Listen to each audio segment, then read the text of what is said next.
Hello everyone, कैसे हैं आप लोग। आज फिर एक हम लोग नए चैप्टर के साथ। कहा जाता है कि आप जो 12 का एग्ज़ाम देने वाले हैं उस 12 में बुक क्वेश्चन के लिए जो 21 चैप्टर्स है उस चैप्टर्स के बारे में आज चर्चा करेंगे। फिलहाल इसका इंट्रोडक्शन हम दे चुके थे। आज हम लोग बात करेंगे कि फर्स्ट चैप्टर के अकॉर्डिंग कि फर्स्ट चैप्टर में क्या है, क्या क्या चीज़ आपको पढ़ना है और क्या से कौन सा या किस तरह के सब्जेक्ट या ऑब्जेक्टिव आने वाले हैं। चलिए चर्चा करते हैं। आज पहला चैप्टर लिखा हुआ है Indian civilization and culture. Indian civilization and culture. Indian civilization and culture के बारे में हम लोग आज चर्चा करेंगे कि इंडियन सिविलाइजेशन और कल्चर में क्या क्या चीज़ है। चलिए, क्लास 12 के लिए, खास तौर पे उन बच्चों के लिए जो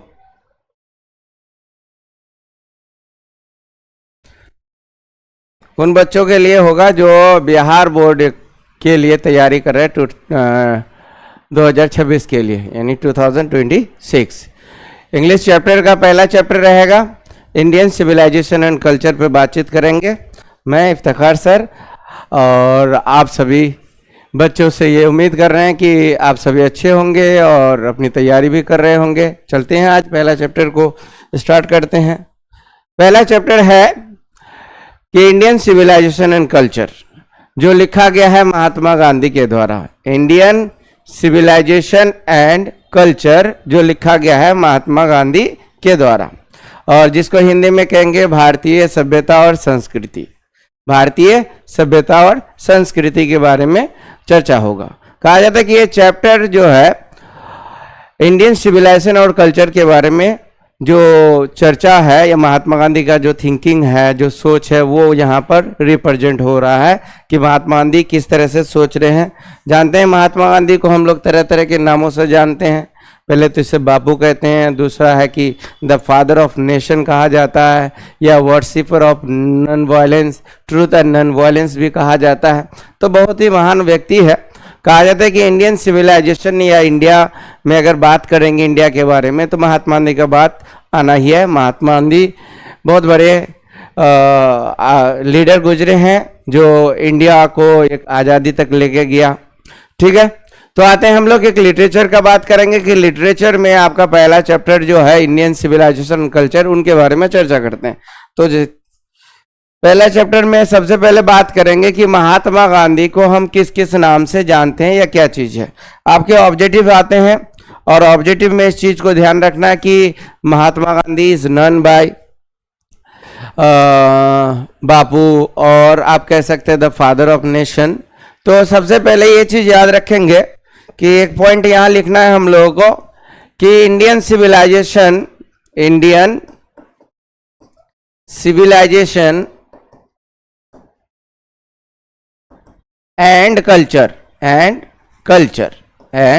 कल्चर, ठीक है, इज रिटन बाय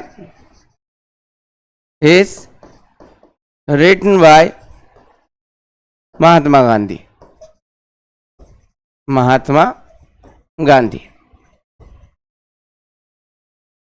यानी आप ये पहला सेंटेंस यहाँ कह सकते हैं कि Indian civilization and culture is written by Mahatma Gandhi. Mahatma Gandhi के द्वारा लिखा गया ये एक ऐसे है जिनके बारे में जानना है कि एक ऐसे कहलाएगा।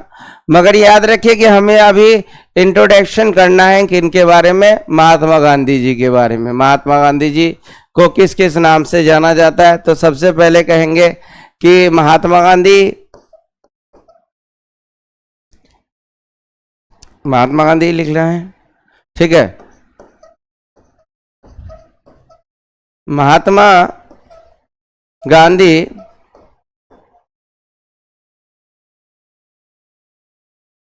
is well known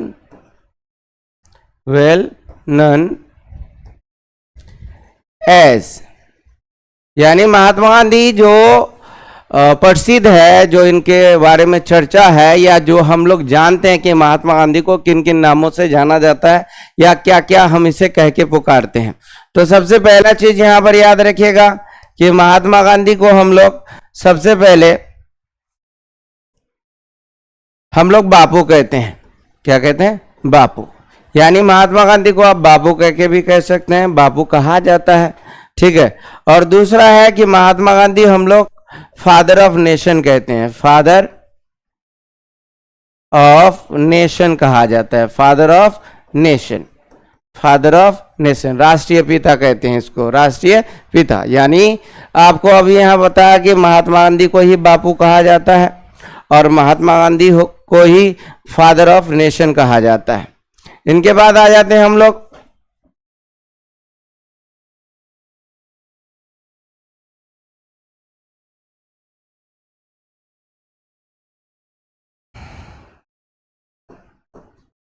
father of nation कहते हैं, फादर ऑफ नेशन और बापू। दूसरा इसको कहा जाएगा कि वर्शिप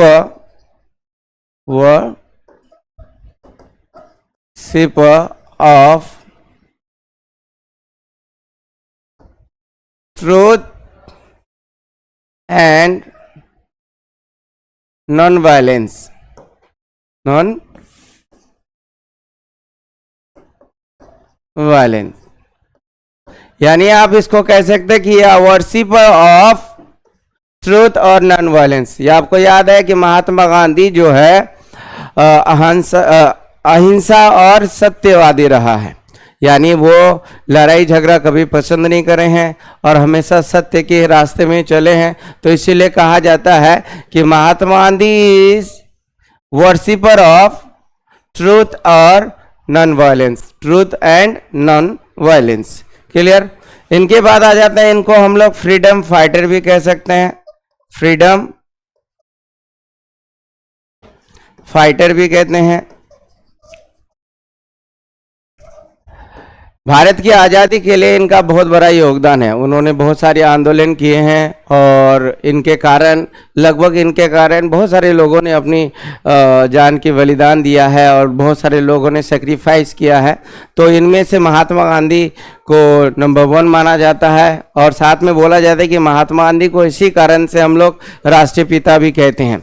आइए यहाँ पर आते हैं कि फ्रीडम जो है, फ्रीडम फाइटर, इनको आपको कह सकते हैं कि स्वतंत्रता सेनानी कहेंगे इसको, ठीक है। या आप महात्मा गांधी को 4 नामों से जान सकते हैं, बाबू, द फादर ऑफ नेशन, और आपको जो ये worshipper of truth and non violence, और आपको ये एक चीज है कि फ्रीडम फाइटर। यानी ये आपका as he is well known as, तो he is well known as, ये 4 नामों से आप इसको जान सकते हैं। यह आ जाता है कि who is called the worshipper of truth and non violence, या who is called the father of nation, तो आप कह देंगे महात्मा गांधी। इजी है, ज़्यादा कुछ चीज़ नहीं है। अब इनके बाद आ जाते हैं हम लोग नेक्स्ट में कि अब इंट्रोडक्शन करते हैं, हम लोग थोड़ा जानते हैं कि ये क्या है इंडियन सिविलाइजेशन और किस तरह से इनको बारे में जानेंगे। तो आएंगे हम लोग, इंट्रोडक्शन जानेंगे इसका। सबसे पहले ये जाने कि इंडियन सिविलाइजेशन एंड कल्चर है क्या, किस तरह का है, क्या टाइप है इसका। तो हमने आपको पहले इंट्रोडक्शन में कहा कि प्रोज सेक्टर है ये। सबसे पहले ये क्या है, प्रोज में आ जाता है। किस में आ जाता है? प्रोज में। और प्रोज में हमने बताया था कि भाई प्रोज में स्टोरीज हो सकता है, ट्रेवलॉग हो सकता है, या फिर आप एसे हो सकता है, स्पीच हो सकता है। तो अगर इनका टाइप देखेंगे तो ये एक एसे है। क्या ये एक एसे है? यानी आप इंडियन सिविलाइजेशन एंड कल्चर को ऐसे कहेंगे कि Indian civilization culture is an essay. एक निबंध है, ऐसे एक चर्चा हो रहा है यहाँ पर, ठीक है। अब किस चीज़ का चर्चा हम लोग बाद में डिस्कस करते हैं। दूसरा है, अगर बोल दिया जाए कि Indian civilization and culture is written by, या who is the author of Indian civilization and culture, या Indian civilization culture is written by, तो जो भी है इनमें अगर बोलेंगे ऑथर के बारे में, तो ऑथर का मतलब होता है राइटर। क्या बोलेंगे? ऑथर का मतलब राइटर कहेंगे इसको। क्या कहेंगे? राइटर। यानी राइटर कौन है? तो आप कहेंगे महात्मा गांधी है, महात्मा गांधी है, महात्मा गांधी। आप महात्मा गांधी कह सकते हैं इसको। क्या who is the writer of Indian civilization and culture, तो आप कहेंगे महात्मा गांधी, महात्मा गांधी। इनके बाद आएंगे इसका नेम। अगर देखा जाए कि इसका फुल नेम क्या है, तो तो महात्मा गांधी का फुल नेम हो गया मोहनदास करमचंद गांधी। क्या बोलेंगे? मोहन दास करमचंद गांधी। आप कहेंगे मोहनदास करमचंद गांधी, मोहनदास करमचंद गांधी, ये फुल नेम हो गया। और इसको हम लोग महात्मा गांधी के नाम से जानते हैं। ठीक है। अगर बात करेंगे कि इसका बॉर्न इन कब है महात्मा गांधी का, तो आप कहेंगे 2 अक्टूबर होगा, 2 अक्टूबर 1869 में होगा, 1869 में, 2 अक्टूबर 1869 में, 2 अक्टूबर 1869 में इसका बॉर्न इन हो गया। ठीक है। और इसके बाद आ जाएंगे हम लोग कि अगर बात करेंगे इसका कि इसका डेट, ये पैदा हुआ है गुजरात में, पैदा हुए हैं ये गुजरात में, गुजरात पोरबंदर गुजरात में। ठीक है। और 2 अक्टूबर, या कह सकते हैं ही वॉज बॉर्न इन 2 अक्टूबर 1869। अगर इसका डेट के बारे में कहेंगे कि ही डाइड इन, तो डाइड कहेंगे हम लोग 30 जनवरी 1948, यानी 13 जनवरी 1948, यानी इसका जो मृत्यु है वो 30 जनवरी 1948 को हो चुका। ठीक है। और कहाँ हुआ है, तो आप कहेंगे दिल्ली में हुआ था, दिल्ली में हुआ। ठीक है।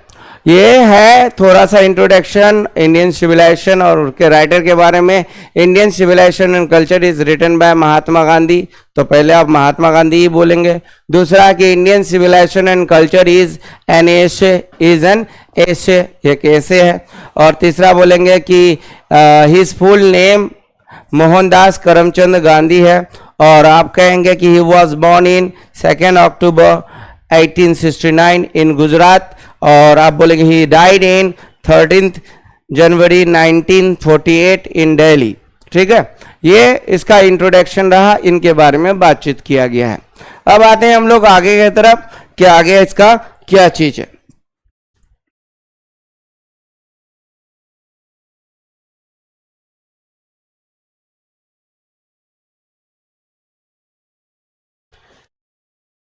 चलिए इसमें आते हैं कि कुछ वीवीआई पॉइंट ले लेते हैं हम लोग, कुछ ऐसे पॉइंट जिनके बारे में आपको जानना जरूरी है। सबसे पहला चीज यहां पर याद रखेंगे कि महात्मा गांधी जो है, Mahatma Gandhi was a spiritual leader.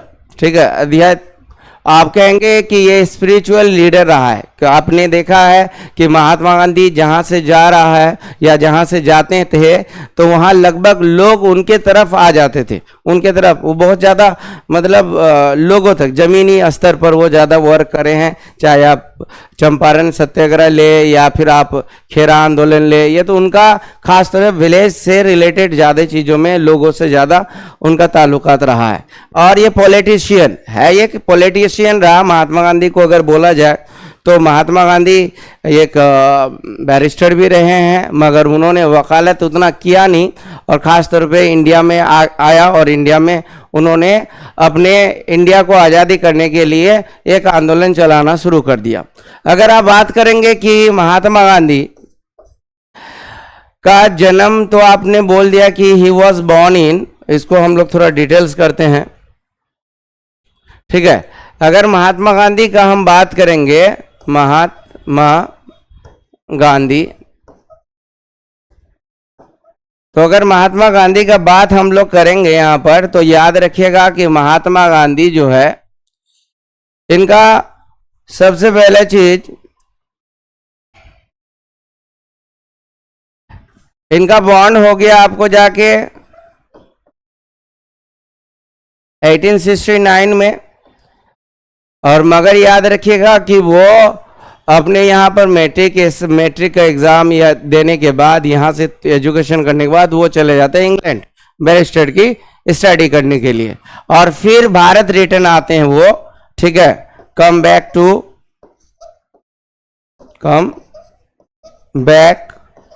To to India. अगर बोलेंगे इंडिया में कब आते हैं तो आप कह सकते हैं 1915 में वो इंडिया में आते हैं, 1915 में वो इंडिया में आते हैं और 1915 में इंडिया में आके वो करते हैं।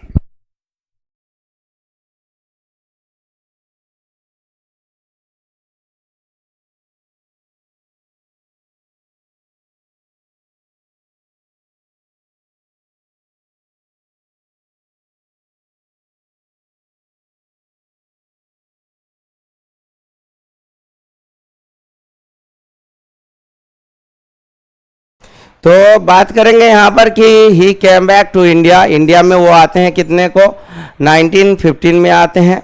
और 1915 के बाद वो देखिएगा कि 2 ईयर्स यहाँ पर वो रहते हैं, चीज़ों को समझते हैं और समझने के बाद 1970 में उन्हें एक आंदोलन करना शुरू करता है, जब से पहला आंदोलन इसका चंपारण सत्याग्रह रहा। ठीक है, तो ये एक हिस्ट्रिकल पॉइंट है।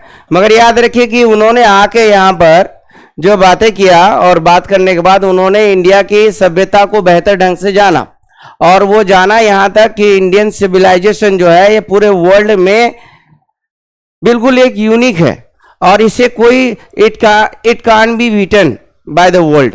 आप ये जहां भी इंडियन जाए या जहां भी इंडिया की सभ्यता का बात होता है तो इंडिया एक अलग ही रो में रहता है, इसका एक अलग सा ही पावर है, ग्लोरी है जिसको जानना है। और इनके बाद याद रखिएगा कि महात्मा गांधी, अगर हम लिटरेचर की बात करेंगे तो महात्मा गांधी के कुछ बुक्स है जिनके बारे में आपको जानना है। ठीक है, बुक्स है जिनके बारे में आपको जानना है। तो आप यहां पर बात कर रहे थे कि महात्मा गांधी जो है एक स्पिरिचुअल लीडर रहा है। ठीक है, देन ये पॉलिटिशियन, बाद में ये राजनेता की तरह है, मगर ये पहले एक स्पिरिचुअल लीडर रह चुका है। इनके बाद आ जाते हैं हम लोग, बातें करते हैं यहां पर दूसरा कि इस पॉइंट में अगर बात करेंगे तो पहली बात कि महात्मा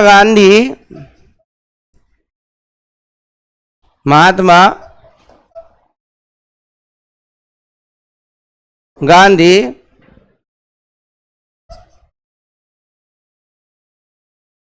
dominated in Indian politics,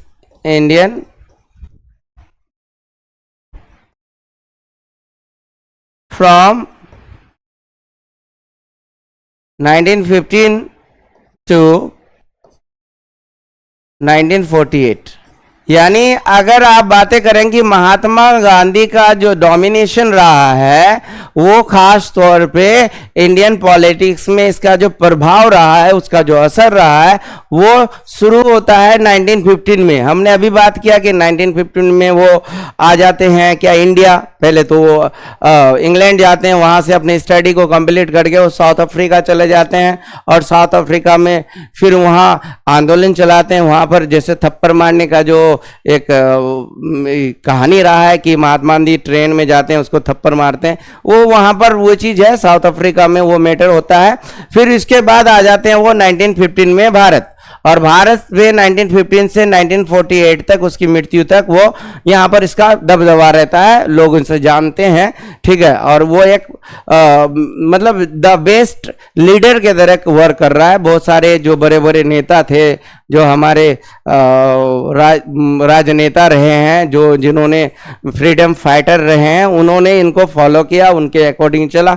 but इसे कभी भी हिंसा पसंद नहीं आया और कभी भी वो डिसऑनेस्ट नहीं रहा, ये हमेशा ऑनेस्ट रहा अपने कल्चर, अपने इंडिया के प्रति, और हमेशा इस चीज को आगे बढ़ाया।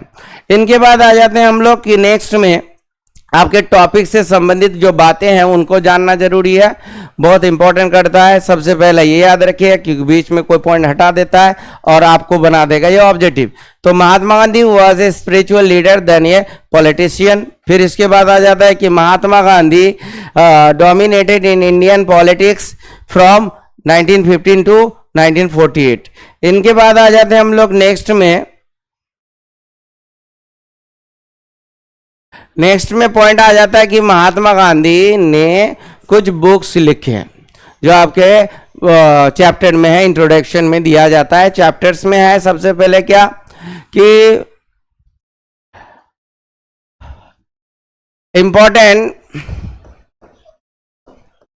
इम्पोर्टेंट वर्क, इसी वर्क को हम लोग बुक भी कह सकते हैं, क्योंकि लिटरेचर में वर्क ही बोला जाता है, बट हमें जानने के लिए बुक समझिए, क्योंकि लिटरेचर में हमेशा वर्क्स का बात किया जाता है। वर्क अगर रहे तो सोचे कि बुक्स के बारे में कहा जाता है। बाय एम के गांधी, यानी महात्मा गांधी के द्वारा कुछ किताबें हैं जिसको बारे में आपको जानना है, और खास तौर पे वो एग्जाम में ऑब्जेक्टिव बन के आ जाता है। सबसे पहला चीज वन बुक है यहाँ पर, जिसको हम लोग कहते हैं माई एक्सपेरिमेंट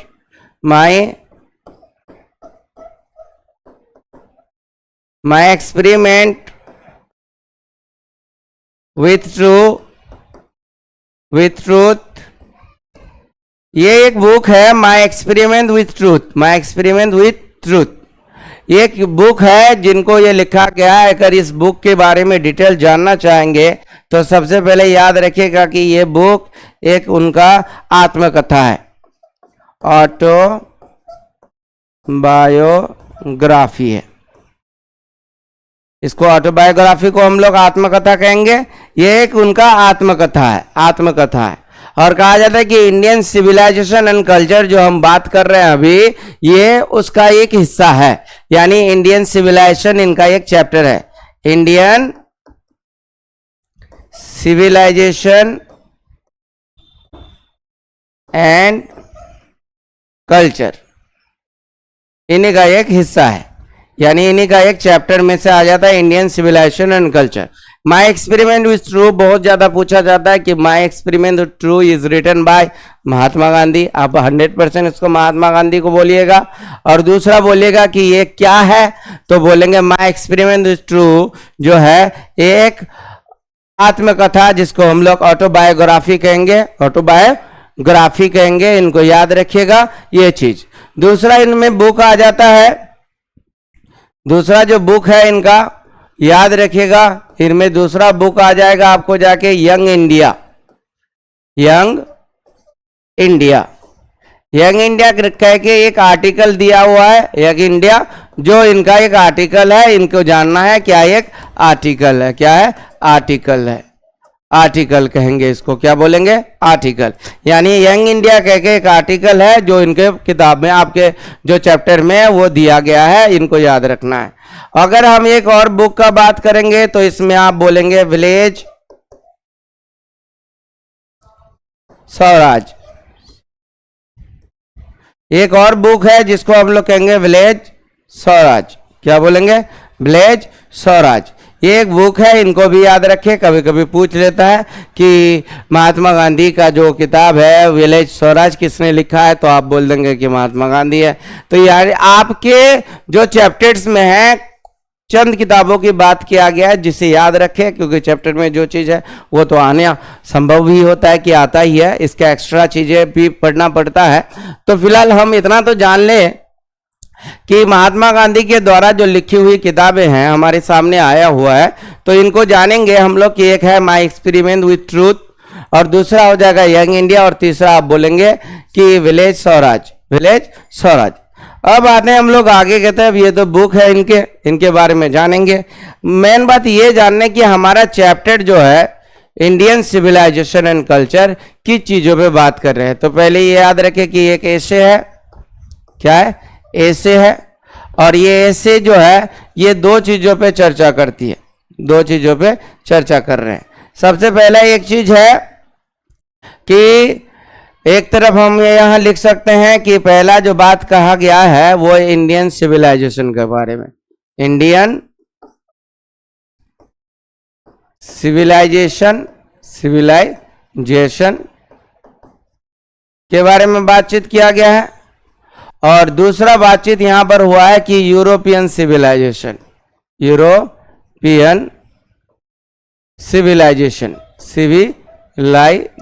के बारे में बातचीत किया है। एक इंडियन सिविलाइजेशन के बारे में बातचीत हो रहा है और एक सिविलाइजेशन के बारे में। सबसे पहले बोलेगा कि सबसे पहला क्वेश्चन भी है आपके इसमें कि what is the difference between European civilization and Indian civilization. तो सबसे पहले याद रखेंगे कि इंडियन सिविलाइजेशन का जो फाउंडेशन है बहुत स्ट्रांग है, क्योंकि यहां पर बात करेंगे चाहे आप चीन का बात करें, जापान का बात करें या इजिप्ट का बात करें, इन सारे यूरोप के जितने भी सिविलाइजेशन है वो आज तक बदल चुका सारा चीज, but Indian civilization is still, ठीक है, dynamic and static, still dynamic और स्टैटिक। सबसे पहले क्या कहेंगे कि इंडियन सिविलाइजेशन जो है, पहली बात जो यहां पर होने वाला है, क्या कहेंगे, इंडियन सिविलाइजेशन जो है ये स्टैटिक है, स्टैटिक है एंड डायनेमिक है, डायनेमिक है, डायनेमिक यानी स्टैटिक रहेगा, स्थिर है, और डायनेमिक है, डायनेमिक मतलब चमकते हुए रहता है। तो ये इंडियन सिविलाइजेशन की एक खूबी है। पहली बात तो यह याद रखें कि स्टैटिक है और डायनेमिक है। दूसरा यहां बात रखेंगे अगर इनके बारे में, तो भाई ये चेंजेबल है, चेंजेबल है, ठीक है, according to time, according to time, according to time, time के अकॉर्डिंग वो अपने आप को बदल रहे हैं। यूरोपियन सिविलाइजेशन के बारे में बातचीत करेंगे तो यूरोपियन सिविलाइजेशन धीरे धीरे अपने आप को बदलते जा रहे हैं टाइम के passage, according to passage of time. तो आप यहां याद रखेंगे स्टैटिक है, ठीक है, और ये अनस्टैटिक हो जाएगा, आपको डायनेमिक नहीं है, ये चेंजेबल हो जाएगा। दूसरा पॉइंट इसमें आ जाता है कि Indian civilization can not be या can't be beaten, can't be beaten in the world, in the world यानी इंडियन सिविलाइजेशन जो है वो कभी भी पूरे दुनिया में बीट नहीं कर सकता है, क्योंकि ये याद रखिएगा कि इंडियन सिविलाइजेशन का जो फाउंडेशन है बहुत स्ट्रांग फाउंडेशन है, ठीक है। इनको हम लोग सक्सेसफुली फाउंडेशन कहते हैं कि जिन्होंने हमारे पूर्वजों ने बदला है, ठीक है। अगर इधर बात करेंगे तो ये कहीं भी किसी भी रूप को वो अपना लेता है, it can be beaten, it can be beaten, अब इसको आप ऐसे कहेंगे, इट कैन बी बीटन। अब याद रखेंगे यहां पर एक पॉइंट और लेंगे हम यहां पर कि जो बातें हैं यहां पर अगर बात करें कि हमारा जो सभ्यता है बहुत स्ट्रांगली सोन किया गया, क्या the seed Son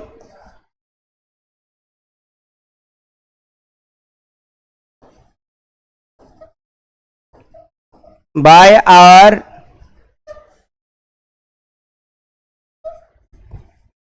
ancestors strongly, जो भी हमारे फाउंडेशन है, सीड्स जो सोन किया गया है वो बहुत ही स्ट्रांगली सोन हुआ है, यानी गाड़ा गया है उसको। और याद रखिए कि हमारे एंसेस्टर्स को हम हमेशा फॉलो करते हैं, और ये क्या करते हैं, ये एंसेस्टर्स को फॉलो नहीं करते हैं, वो चलते हैं, दे फॉलो, आप इसको कहेंगे कि इसका जो कल्चर है, कल्चर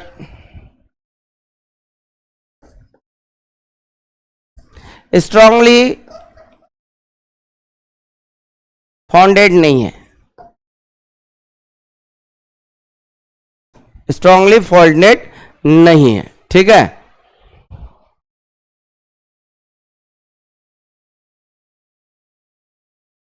स्ट्रांगली फाउंडेड नहीं है, ठीक है, इसको आप नॉट लिख सकते हैं, नॉट स्ट्रांगली फाउंडेड, तो स्ट्रांगली फाउंडेड नहीं है। दूसरा बात है कि याद रखिएगा कि हमारे जो पूर्वज है हमारी सभ्यता को एक अलग सा पहचान देकर रखा है। आज भी हम अपने जो पूर्वज है, एंसेस्टर्स है, उनको फॉलो करते हैं, और इनका ज़्यादा नहीं है। अगर हम और नेक्स्ट में बात करें इनमें, ठीक है, अगर आप इंडियन के बारे में बातचीत करेंगे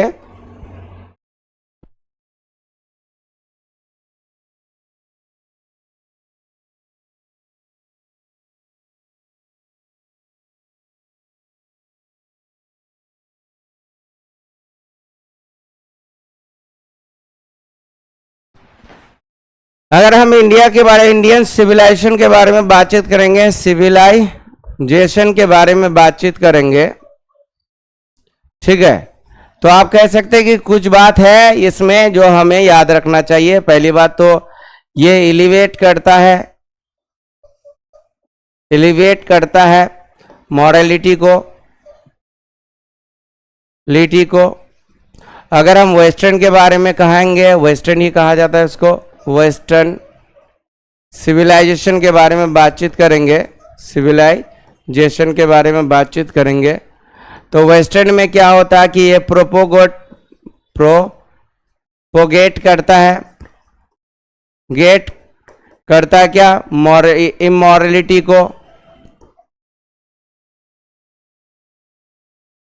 इमोरलिटी को, ये प्रोपोगेट करता है। ये एलिवेट करता है किसको? मॉरलिटी को, नैतिकता को ये आगे बढ़ाता है, और ये अनैतिकता को आगे बढ़ाते हैं। दूसरा बात है कि हम अपने वांट्स में हम लोग लिमिट रहते हैं, लिमिट इन आवर वांट्स, और इसमें है आपको जाके कि नो लिमिटेशन, अनलिमिटेड होते हैं। क्या? अनलिमिटेड होते हैं, अनलिमिटेड रहते हैं, ठीक है। हम लोग अपने वांट्स को कंट्रोल करते हैं, एक हद तक उसको बनाते हैं, एक हद तक उसको रखते हैं जो जरूरी है, ठीक है। बट यहाँ पर याद रखिएगा कि लिमिटेड वांट्स को याद रखते हैं। सबसे पहले चीज यहाँ कुछ बात और करेंगे कि हमारे पूर्वजों ने बहुत सारे चेंजिंग किया है, बहुत सारी चीजों में बदलाव अभी भी हो रहा है, बट ये है महात्मा गांधी का कहना है कि हम अपने कल्चर को लेके बहुत ही प्राउड हैं और हमेशा रहना चाहिए। ये सक्सेसफुल, हम लोग क्या कहते हैं कि मैनहुड या ब्रदरहुड को ज्यादा हम लोग इंपॉर्टेंस देते हैं, और ये क्या मैटेरियल को ज्यादा इंपॉर्टेंस देता है,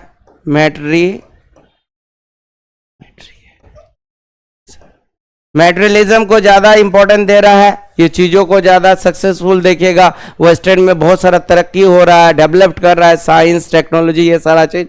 इंडिया में हम लोग का ये क्या भाईचारा ज्यादा रहता है, हम लोग आपस में अच्छा मिलजुल के रहते हैं, एक दूसरे में फीलिंग शेयर करते हैं, और वो तरक्की करता है, ठीक है। तो ऐसा बात नहीं कि हम नहीं तरक्की करते हैं, हम भी तरक्की में हैं। और बट यह है कि दोनों की सभ्यता अगर बात किया जाए तो सभ्यता में डिफरेंट दिखता है।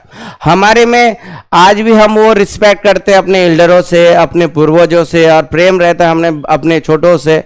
मगर यहाँ क्या कि एक चीज है कि आप सक्सेस हैं तो सक्सेस होना होगा।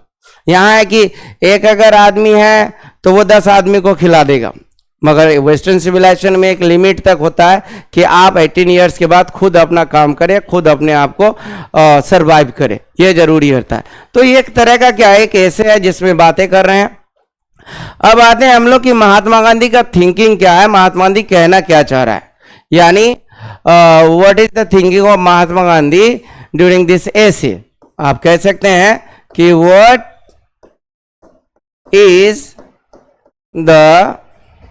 the thinking of Mahatma Gandhi,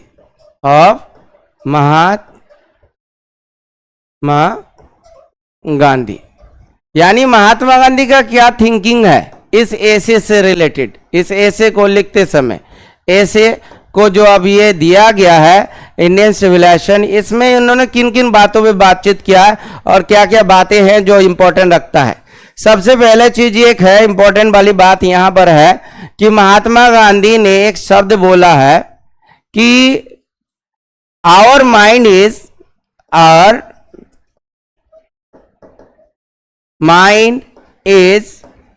a restless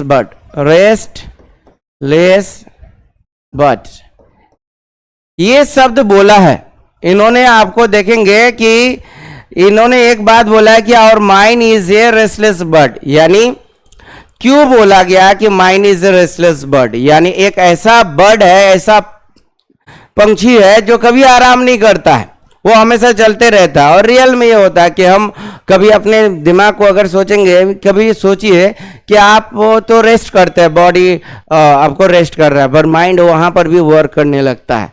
तो कारण क्या है कि आप और हम सभी अगर बात करेंगे तो हम सेटिस्फाइड क्यों नहीं है, क्यों नहीं हम लोग इस चीजों को सोच रहे हैं और क्यों नहीं इस चीज को हम लोग आगे बढ़ पा रहे हैं, अपने दिमाग को शांत कर पा रहे हैं।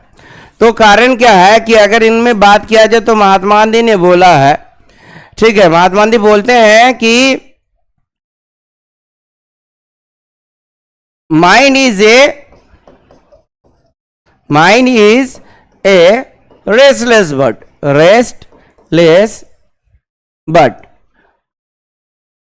Mind is a restless bird बोले हैं वो, ठीक है। बट क्यों? बिकॉज अगर आप बात करेंगे कि क्यों ऐसा होता है तो इनका कहना है कि दे मो वी गेट, जितना हम पाते हैं, दे मो वी वांट, उतना हम चाहने लगते हैं। यानी बहुत अच्छा बात यहां पर है, देखिएगा, द मोर वी गेट, जितना हम पाते हैं, द मोर वी वांट, उतना हम चाहने लगते हैं। यानी यहां का कहने का मतलब है कि हम, हमारे पास एक बाइक है तो हम 4 व्हीलर का सोचने लगते हैं, 4 व्हीलर है तो 8 व्हीलर का सोचने लगते हैं, एक रूम है तो 4 रूम बनाने का सोचते हैं। तो जब आप हमेशा अपनी इच्छाओं को बढ़ाते चलेंगे तो आप संतुष्टि कैसे होगा आपको? आप तो शांत नहीं हो सकते हैं। इनका कहना है कि यहां से आप इसको ये कीजिए। और इनका दूसरा पॉइंट इसी में है कि कह रहे हैं कि फिर भी हम लोग सेटिस्फाइड नहीं रहते हैं। क्या कहेंगे? स्टिल रिमेन अनसेटिस्फाइड, अगर बोलेंगे कि फिर भी हम लोग अनसेटिस्फाइड हो जाते हैं।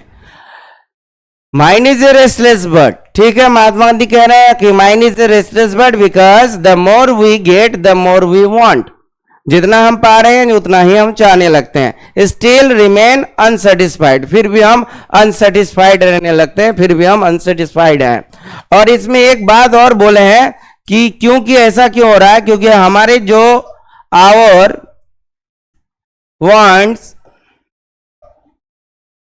are unended,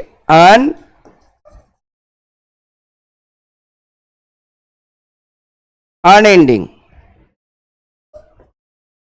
हमारे जो वांट्स है, हम जो भी इच्छाएं करते हैं वो हमेशा बढ़ते रहता है, इसका कभी एंडिंग हो नहीं रहा है, एंडिंग नहीं होता है। इस कारण से हम कह सकते हैं कि ये जो है कि ये कुछ बातें हैं जो महात्मा गांधी पहले पॉइंट में कह रहे हैं कि mind is a restless bird. अब सेकेंड वाली बात है यहां पर कि महात्मा गांधी का एक और सोच है कि उन्होंने कह रहा है कि सिविलाइजेशन का मतलब क्या होता है? सिविलाइजेशन, सिविलाइजेशन क्या है? सिविलाइजेशन किसको कहेंगे? सिविलाइजेशन का मतलब हो जाएगा, यहां पर याद रखिए कि लिमिटेशन,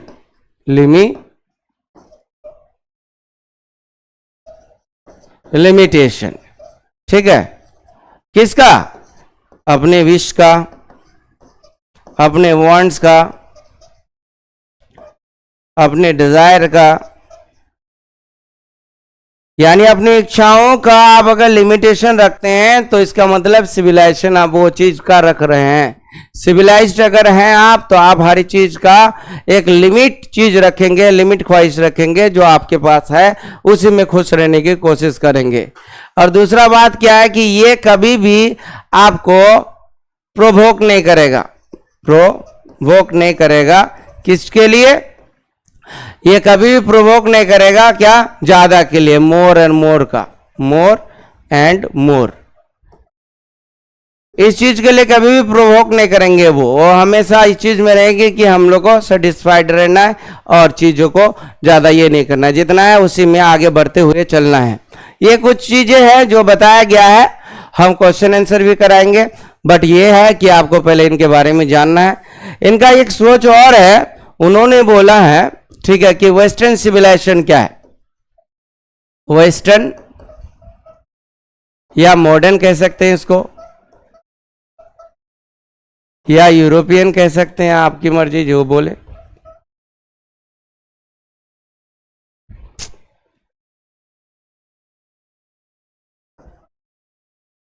अब इसको यूरोपियन सिविलाइजेशन भी कह सकते हैं, तीनों नाम से एक ही बात है, सिविलाइजेशन। ये क्या है कि वेस्टर्न सिविलाइजेशन क्या होगा, मॉडर्न सिविलाइजेशन क्या है, या यूरोपियन सिविलाइजेशन क्या है, तो आप इनमें बातचीत करेंगे कि वेस्टर्न सिविलाइजेशन, मॉडर्न, सब तीनों का मतलब एक ही रहता है। आप कभी कभी आपको वेस्टर्न सिविलाइजेशन भी पूछ सकता है, मॉडर्न सिविलाइजेशन भी पूछ सकता है, और यूरोपियन सिविलाइजेशन भी पूछ सकता है। तीनों का मतलब होता है आपको जाके एक ही चीज। तो आइए, यहाँ इनका कहना है कि सबसे पहला चीज यहाँ बताया गया है, वो कह रहे हैं कि वेस्टर्न सिविलाइजेशन जो है ये वर्शिपर ऑफ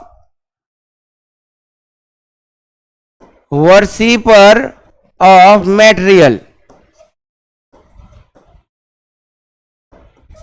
ये वर्शिपर ऑफ मटेरियल, हमेशा सामानों में, चीजों के लिए वो ज्यादा से ज्यादा वर्शिप करते हैं। अब वहां पर है कि वो हमेशा देखिए तरक्की करेंगे, हमेशा कुछ ना कुछ एक्स्ट्रा करने की कोशिश करता है। दूसरा है कि उन्होंने कहा है कि ये वर्शिपर ऑफ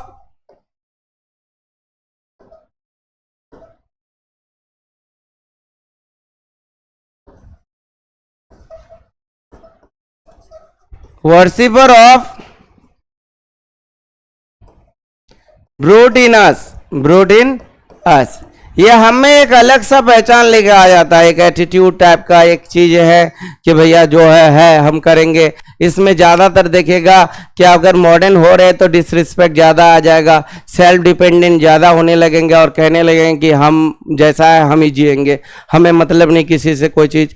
तो ये कुछ मॉडर्न का ही हरकत है और उसके अकॉर्डिंग ही हम लोग काम करते हैं और कहते हैं। तो आज जितना भी चीज है, आज का कल्चर और पहले के कल्चरों में बहुत अंतर है। आज हम लोग अपने आप को दुनिया से जोड़ रहे हैं, मॉडर्न हो रहे हैं। मॉडर्न होने के कारण आप में क्या होता है कि आप सामानों से ज्यादा प्रेम करेंगे। जैसे सपोज आपके पास 30-40 का मोबाइल है, तो ये 30-40 हजार का मोबाइल अगर किसी बच्चे से टूट जाए तो बच्चे को डांटेंगे खूब ज्यादा।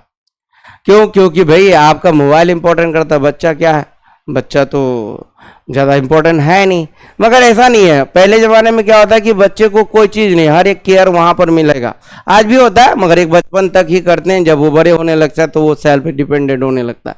तो ये दो बातें यहाँ पर ध्यान रखना है। और हमेशा महात्मा गांधी कहते हैं कि get rid of modern civilization. हमेशा ये बोले कि कोशिश करें कि मॉडर्न सिविलाइजेशन से हमेशा दूर रहें, आप नेचुरल रहें, अपनी सभ्यता को माने और अपने सभ्यता के अनुसार आप जीवन जिएं। तो ये कुछ ऐसे पॉइंट्स हैं जिसको आपको जानना है और इस बारे में आपको चर्चा करना है। ठीक है, कुछ क्वेश्चंस हो जाते हैं, इनके बारे में हम लोग चर्चा करेंगे। जैसे आप इसमें क्वेश्चन क्या आ जाता है, क्वेश्चंस क्या आ जाएंगे, तो देखिए इसमें हम लोग कुछ क्वेश्चंस करते हैं जिसको आपको जानना चाहिए, जरूरी है। सबसे पहला क्वेश्चन आ जाता है कि what is the different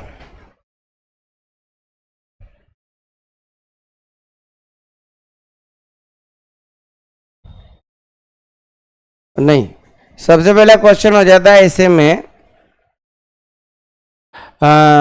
why is Indian civilization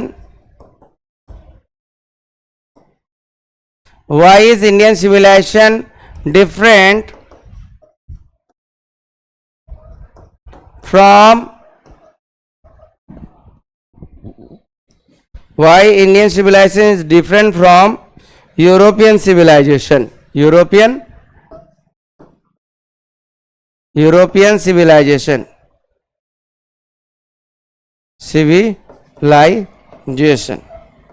European civilization. एक क्वेश्चन यहां हो जाएंगे। दूसरा हो जाएंगे व्हाट इज,